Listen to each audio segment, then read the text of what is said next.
I'm just going to give it a couple of minutes to kind of warm up, get some people in the chat. But as you can see from today's title, we're going to be talking about Supreme Darkness, the brand new core set, which officially drops as a sneak peek event next weekend, so like a week today, and then a week after that, or like 4 days after that technically, because it'll come out on like Wednesday, Thursday at OTS stores. You'll be able to pick up the set as an official release, and it'll then be legal to play and whatnot. Now, the biggest news off the back of this is that it will be a set that is legal for YCS Birmingham here in the UK. So you kind of have a bit of an idea of what might change in the meta, if anything changes in the meta, if anything gets changed by this set. Now, we've got the full set list in front of me, all the QCRs, all the ultra rares, all the super rares, you name it, we'll go through it. We'll do it as a live stream so that you guys can ask me any questions that you may have, how I think this may affect the meta or how I think it may not affect the meta. We can have a quick look at some pre-order prices. I think at this exact moment in time, there is only one place that I've seen online that has the pre-order prices up. Some of them make sense to me, some of them are a little bit crazy, some of them are right where I would expect them to be. So yeah, we'll go over the whole set of Supreme Darkness, talk about all of the different rarities, all the different cards in them. I'll try and get some closer up pictures of some of the cards that we're going to want to know, a little bit more details and a little bit more information about. But other than that, this will give you a full breakdown on the set and just give you a bit of an idea of whether the set is worth investing in, buying loads and loads and loads of it, whether it's best to buy singles, and whether or not there's anything in this set that is worth to keep your eye out on that may rise or fall in value.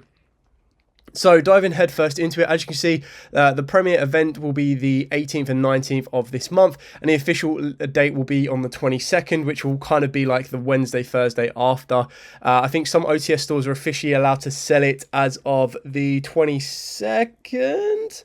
20th, 21st, 22nd is when they'll officially be able to do it. And then, like it says there, launch date of the 24th of January. Retails about $4.50. So about here in the UK, it's like £4 a packet. 50 commons, 26 super rares, 14 ultra rares, 10 secret rares. And then 24 of the cards are also available as quarter centuries, which is basically like all of the ultra rares and all of the secret rares in the set. And then, of course, you get the one special card, which this one is the Synchro, which does actually look kind of cool, to be honest. I'm hoping it's going to hit the lows of stuff like the bonds between, I think it's like bonds between teacher and student, where they ended up going like the first one was something like 150 quid. And then after that point, they were like £50 a piece. So I don't expect these are going to be ridiculously high, but you never know, we'll soon see. Now, what I'm going to do is I'm going to go over, the next picture I'm going to show you will be all the quarter century secret rares. And the reason for that is it will basically allow us to highlight the ultra rares and secret rares. I'll tell you which ones are the secret rares, and then you can dictate from that point on the remaining cards, the remaining 14 cards that will be the ultra rares.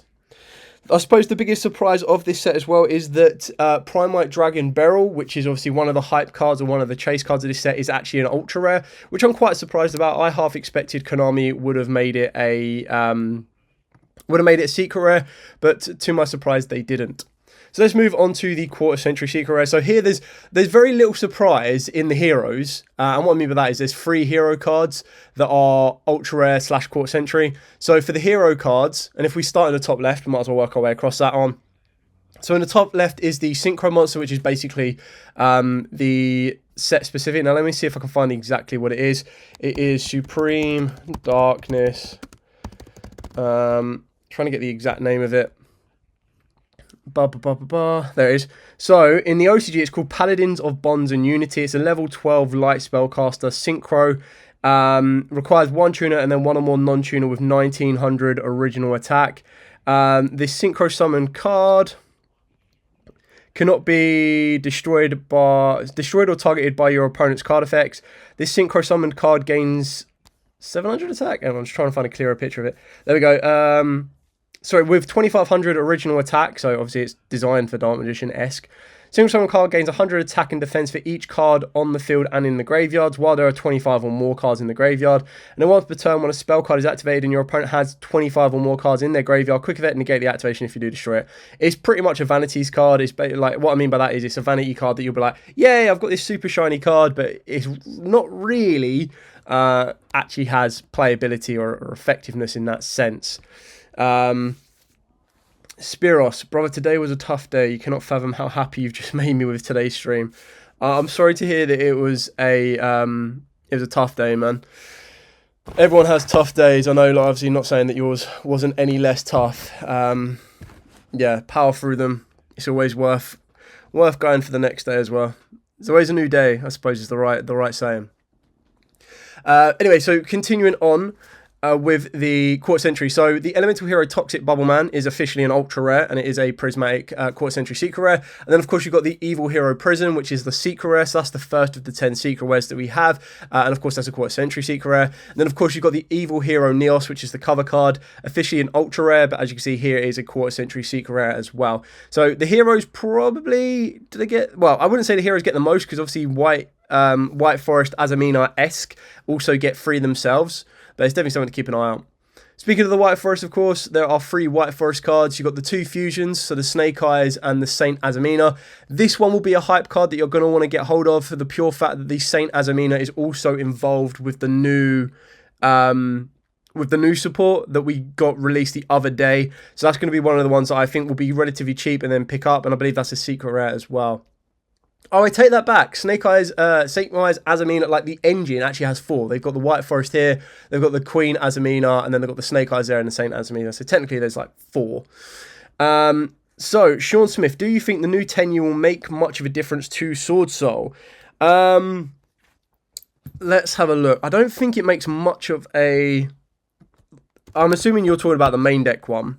Let's have a look. So the main deck Saruya, I'm definitely be getting this for sure. You can only use the first and second effect of this card's name once per turn. If you control a worm monster or a non-effect monster, you get special on this card from the hand. Oh, nice.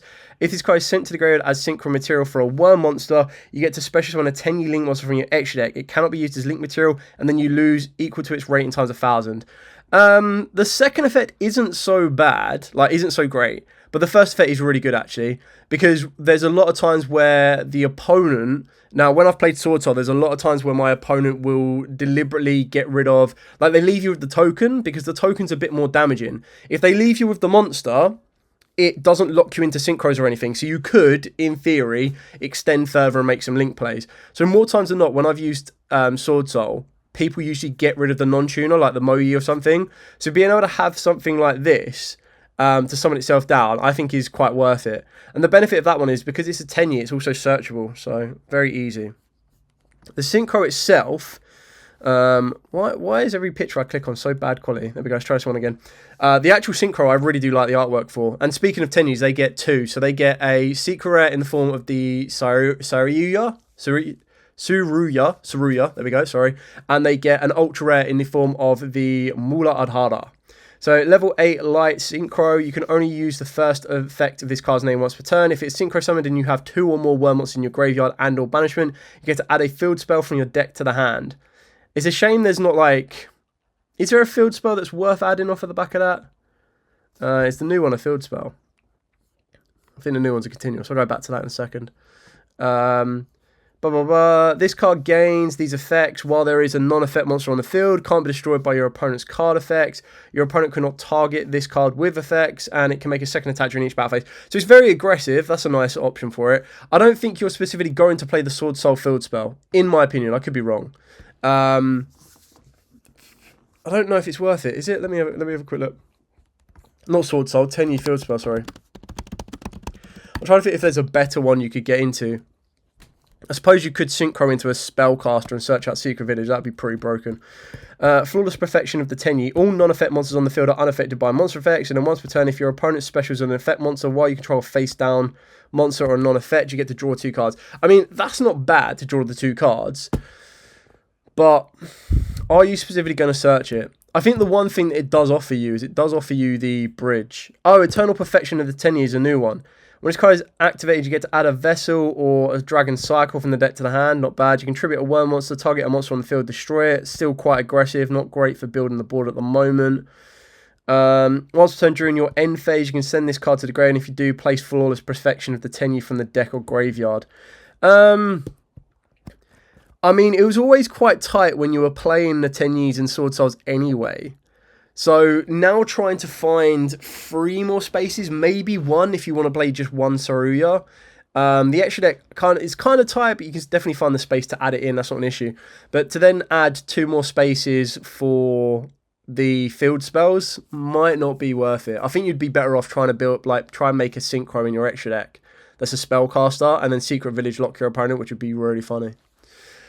Carrying on, of course, we've got the Argo Stars. Now, the Argo Stars get one secret, and this is what I don't get, is I'm pretty sure that secret is also the ultra rare promo. So it's like, it comes as an ultra rare sneak peek promo, and then secret rare as well. We've got the Metamorph Swordsman, which I don't mind, to be honest. It goes with the red eyes. Then, of course, we've got the Primite Dragon Beryl. Now, Primite Dragon Beryl is the one that a lot of people are chasing. The one big thing about Beryl right now, before everyone gets really confused, and you do need to watch out for it when you play it, is that there is I'm pretty sure there's a typo. There's a typo in the one that we got in the TCG. Now, I'm trying to find the OCG one, but I think everything's been updated to the TCG one. So bear me 2 seconds. Let me try and find the OCG one. Here it goes. So the OCG one, the original print of this card, says its first effect is if it's normal, you get to set a Primite spell or trap from your deck. Its second is you contribute this card to send a normal monster from the deck to the graveyard. And then its third effect says during your standby phase, if you have a normal monster on your field or in your graveyard, you get to add this card from the graveyard to the hand. Now, the printed version that we just got in the TCG doesn't actually say during your standby phase, it says during the standby phase. If you have a normal monster in your field or on your graveyard, you get to add this card from the graveyard to the hand. Now, the reason that is an issue is that Primite Drill Beam lets you reveal a Primite card or a normal monster in your hand, except itself, to then target a face-up card on the field, negate its effects, and if you do, banish it. So if Beryl is played by the either standby phase, it basically means that Beryl is a 1-card combo that leads you into Drill Beam. Obviously not going to be insane, but you'd go normal summon Beryl, set Drill Beam, during your opponent's standby phase, add Beryl back from the graveyard to the hand. You've obviously already sent like a Blue Eyes or a Dark Magician from deck to the graveyard, and then you activate Drill Beam for like pretty much nothing. So keep in mind, I'm 99% sure that we go via the OCG text, which means it will be like the Aluba that we got ages ago, where Aluba said add a Despia card, so it couldn't add Branded Fusion, but it was still legal to search out Branded Fusion.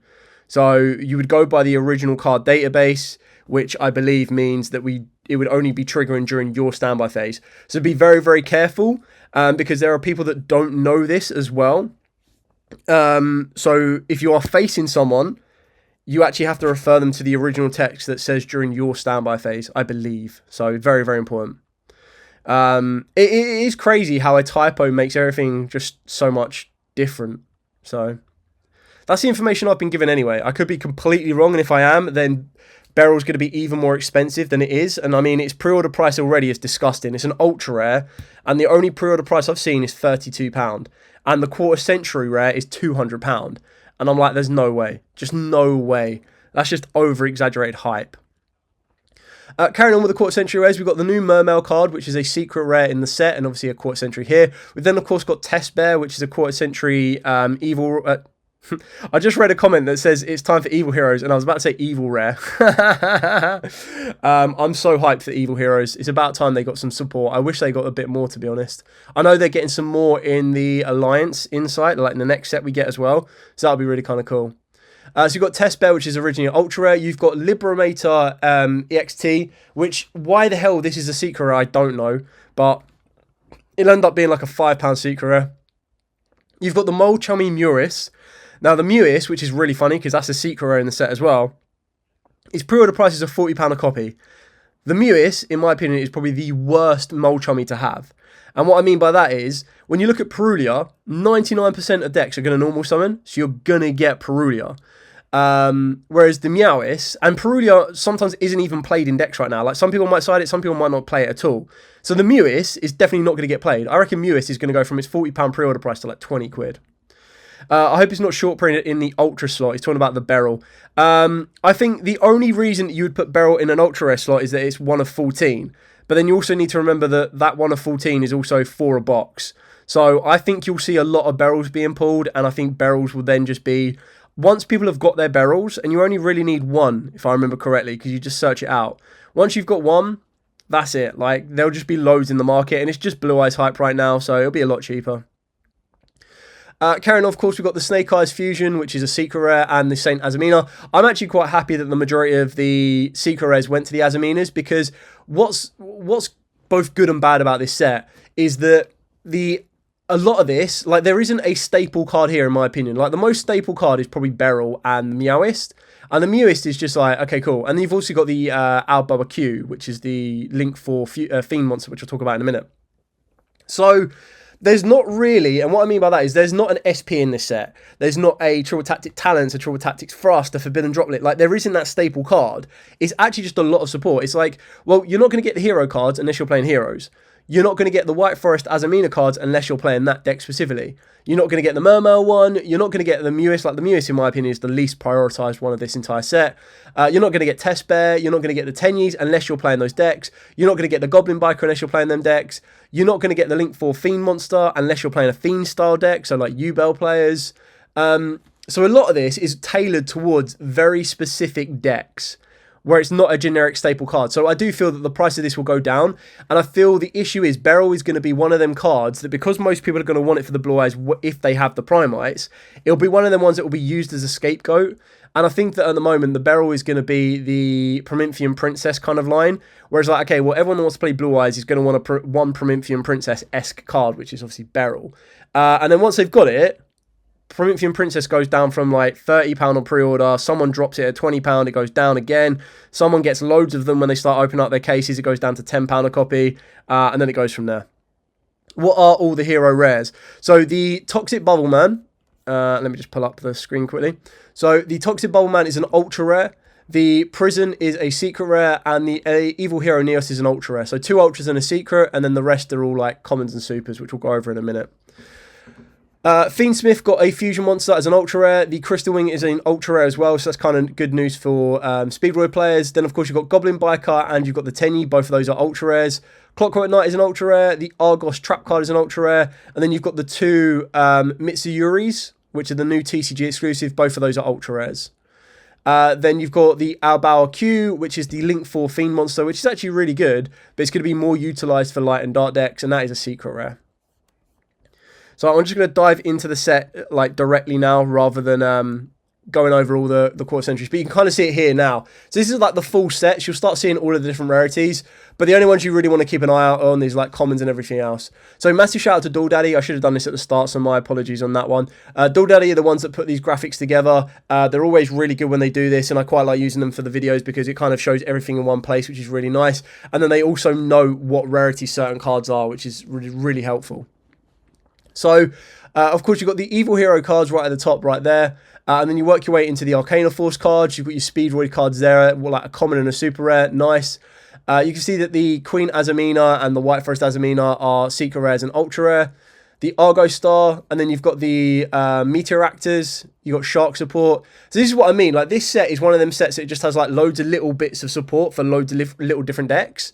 So you can kind of see like Shark support, Metamorph support, Blue Eyes, Dragon-esque support, Mermails, and then of course you've got your Glad Beasts. I can't wait to get the Glad Beasts. They're all going to be really cheap. Crystons, Tenyis. This card right here is actually quite good if you have the Ryuji archetype, and the reason for that is that it's a level 10 Sea Serpent that can summon itself if you control 2 or more level 10s. So it basically just gives you another level 10 for free. And then, of course, you've got, like, the Meowist. You've got Trick and Treat, which, unfortunately, they don't actually relate to the Evil Twins, which would have been nice, because they have, like, Live Twin Trick and Live Twin Treat. You've got the new template, I think it's, like, Template Scalper or something. It's basically like a 4-mud skipper, so it's a new skipper kind of card. Then, of course, you've got the new Tempora for the Sue ships. And then you start moving into the fusion. So obviously you've got your 3 Evil Hero fusion monsters right there. These are going to get better in the future once we get them more support for that. You've got a super rare of the Arcana Force. Then of course you can see that with the Azaminas, you've got 2 secret rares and 2 25ths. The Fiendsmith one there, and then Glad Beast is a super rare. I think like a Glad Beast core at the moment is like 20 quid online. And then I'll have a look at Tier 0 actually. Has Tier 0 put their prices up yet? I doubt it, but they could be on it. I know Kong cards have. Oh, okay. Tier 0 have put them up. Ooh, okay. Little bit of a pause then, guys. Let's have a look. Let's see what Tier 0's prices are. We'll go through, but you can see obviously Secret Rare, Ultra Rare on the Clockwork Knight. Let me do this. So Tier 0 prices have gone up. So if you're watching this live now and you want to get any of these, go to tier0games.com. So straight away, they've killed the Primite. Oh, well, these are out of stock already, unfortunately. But the Bower Q at £200, the Primite Dragon Beryl at 150, so that already dropped by 150. The White Forest Azamina Core has gone up to 140, which has gone down a little bit. A Evil Hero Core, what else we got? Paladin, so there you go, 70 quid for the Paladin. Elzet, Molchomi, 130. Mitsuguri's, quarter century.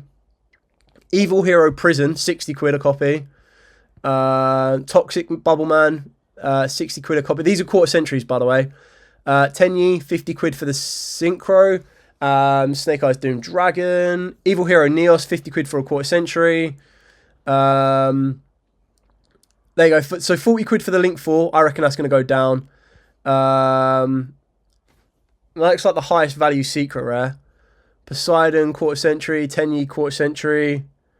There isn't... Well, actually, I'll take that back. For the Dark World support, you want to get the Link 4. The a Bower Q.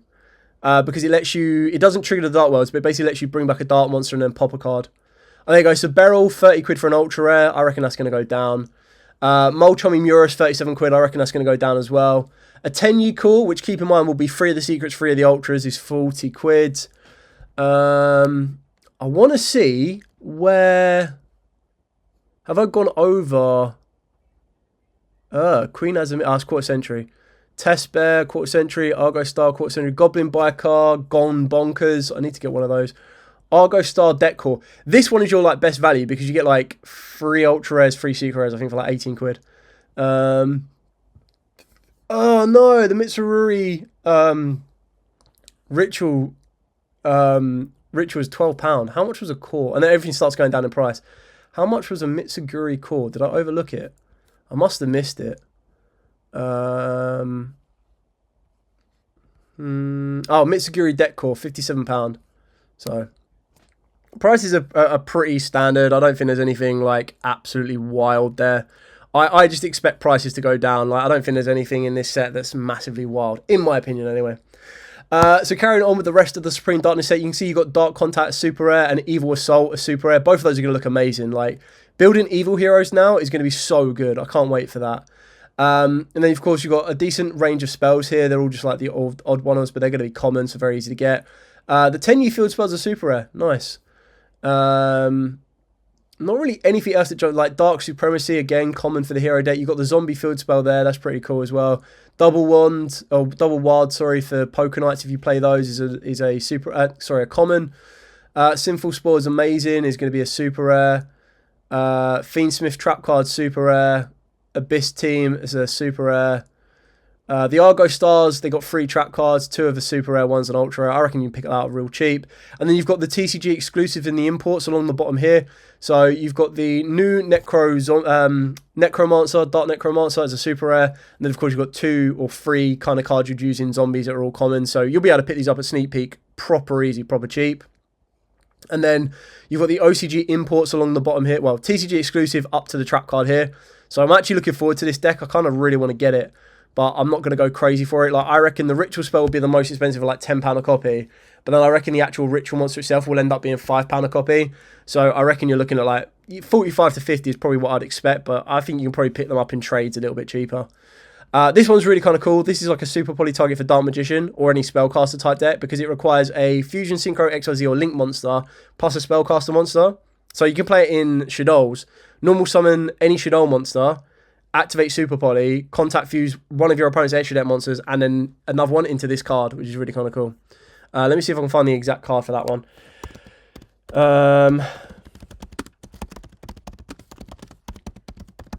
I should have had these all preset, but I'm kind of like doing this on a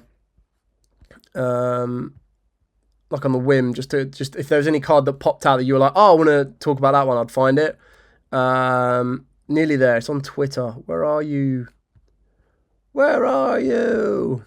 So the person that asked for the question for the what is a Dark World support, the reason you go for the ABQ, once I find a clear, oh my god, why can't I find clear? Basically, it gives you the ability, it requires a Fiend monster and it's a Link 4. And then during the main phase, you get a quick effect to discard 1 card as cost, and then you get to use one of the following effects. You destroy 1 monster on the field, or I believe you get to special summon back one light or dark. I'm trying to find a clearer image. So bear me 2 seconds. Oh, come on. I thought... there it is. So the fusion monster is a Magistus Chorozo.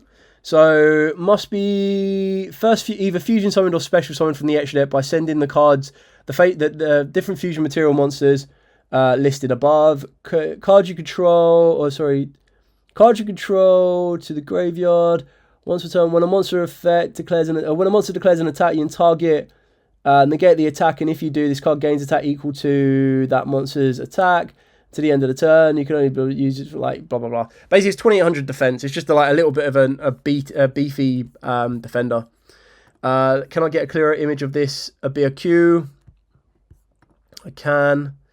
So the ABQ is you get a quick effect during the main phase, so yours or your opponent's. Discard a card, then activate one of these effects. You get to destroy one card on the field, or you banish this card until the end phase, and if you do, you special summon a light or dark monster from your graveyard. So the best thing about that is it means during, if you're playing it in Dark Worlds, you would make this as your Link 4, and then if you're like, cool, I now want to get back some of my resource, you would banish it until the end phase, bring back any Dark World, and then you'd bounce that Dark World back to the hand for a Rainbow, and then bounce a Rainbow back to the hand for a Grepher. So it's really kind of cool to loop your resources.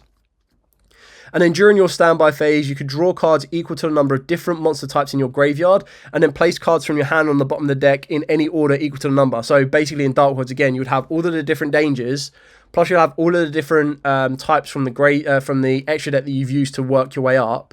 And then on top of that as well, you'll then draw fresh cards. Not you should need to. Like, if you resolve your full combo in Dark World, you're pretty much winning the game. It could be kind of cool in Yugioh as well, because it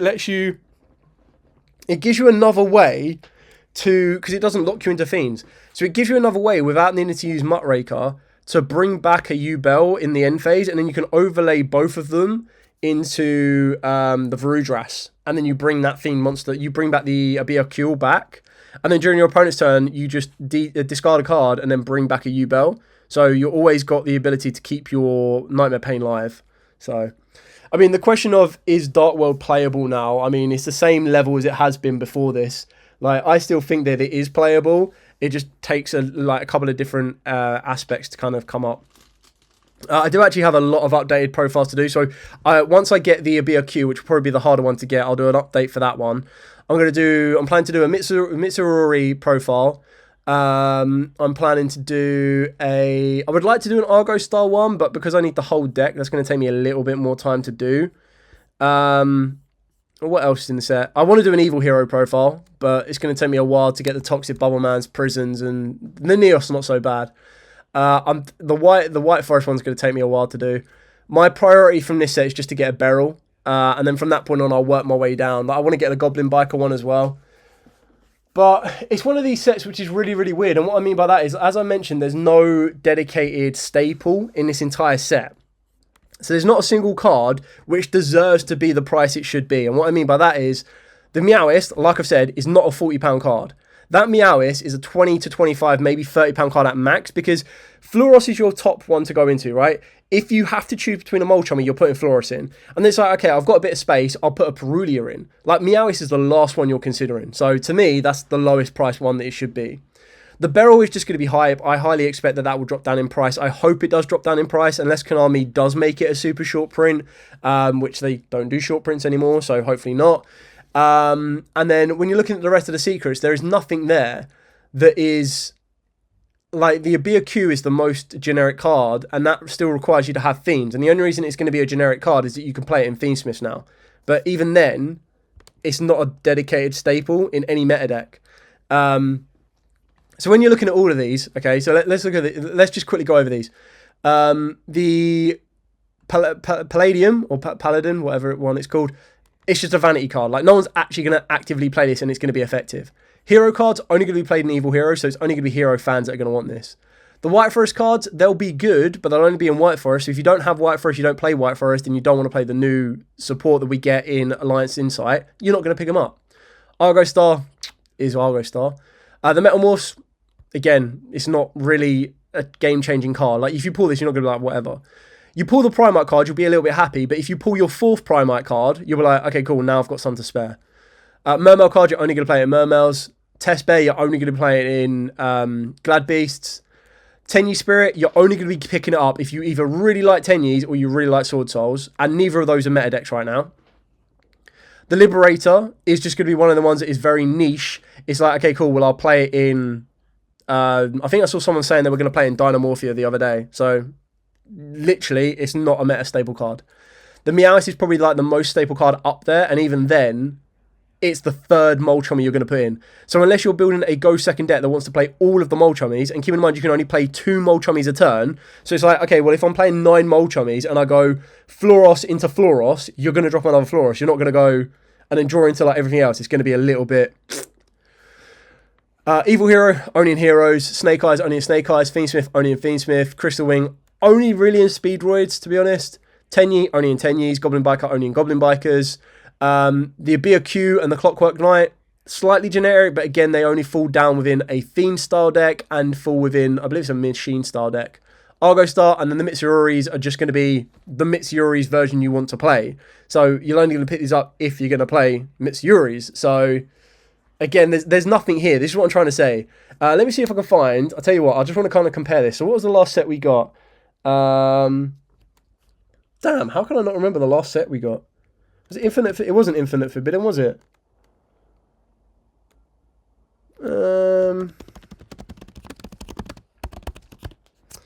This just shows how much sealed product I bought last year. Rage of the Abyss. Okay, let me try and find the Rage of the Abyss.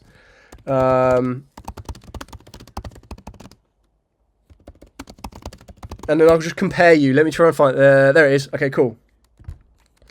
So I'm just going to compare this. And the difference is this has like at least one... No, this has 2 cards, right? And it just makes it such a big difference. So... let me put this here. There you go. So this is comparing Rage of the Abyss, right? So when you're looking at this card, goes to nothing. Sharks, Exodia, Metamorphs, but it also had a bit more spry ability in Dragons.